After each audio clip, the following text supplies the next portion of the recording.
Hey, T-Fall fans, Sean here again with Eric Heisserer, creator of upcoming Valiant title, Secret Weapons.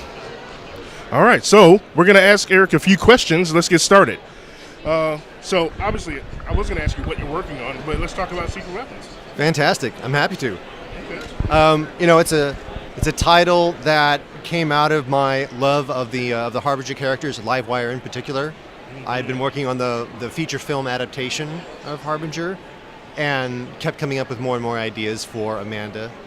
And so when I pitched to these guys at Valiant of like what she could be doing and how you could see new aspects to her powers, they said, why don't you write us a book? And I was like, well, all right then, fine.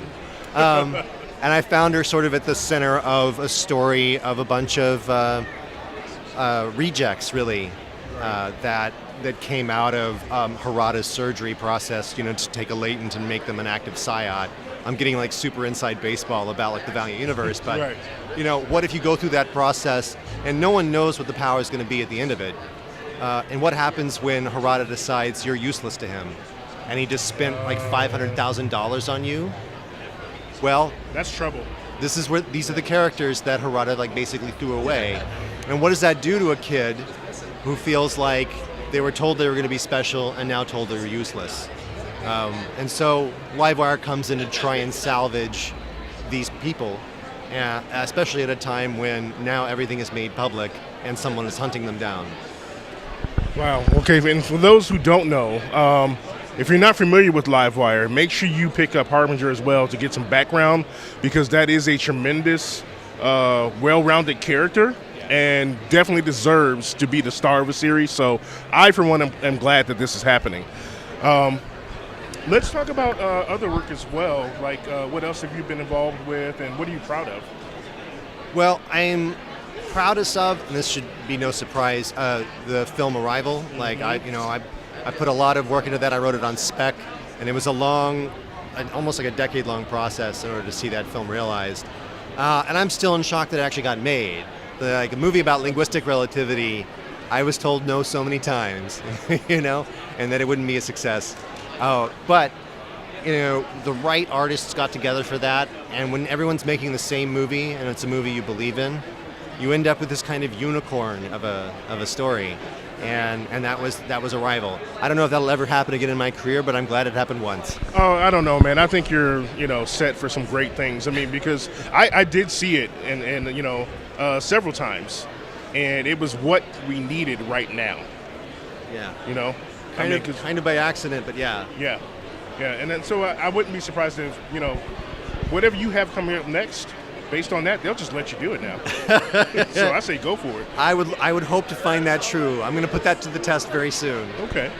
Well, let's talk about challenges. Like, what were some of the big challenges with like the Arrival, with if any, with Secret Weapons? Like, what have you come across that has like hindered anything, if any?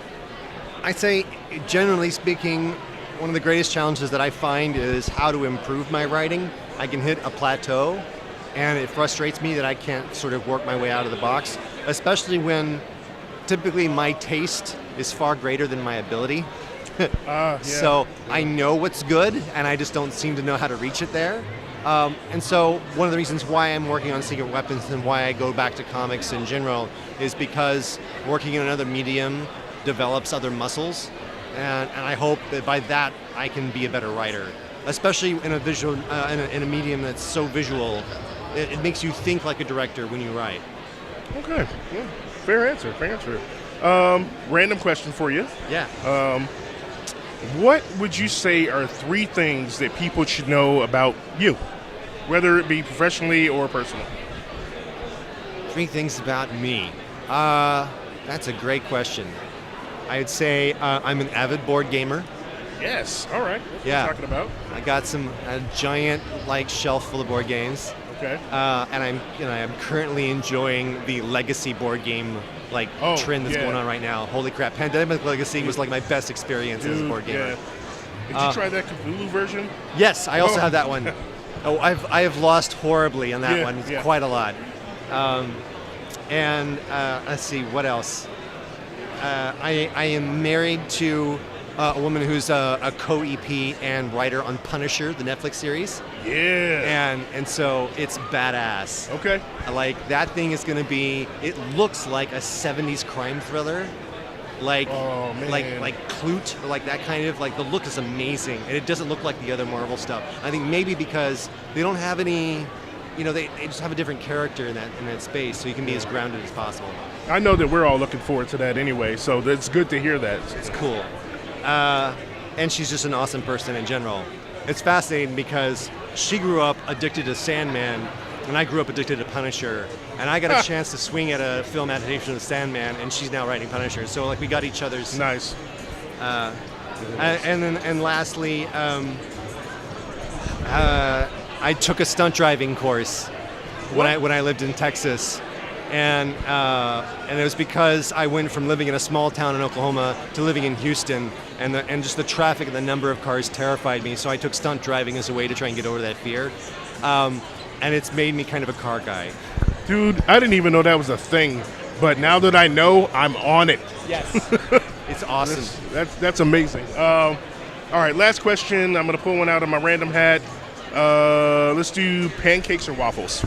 Waffles all the way. Why? It's all about the butter and syrup pockets. Damn, yes. I understand. He's correct. All right. Thank you so much for your time. Please enjoy the rest of the con. Will do.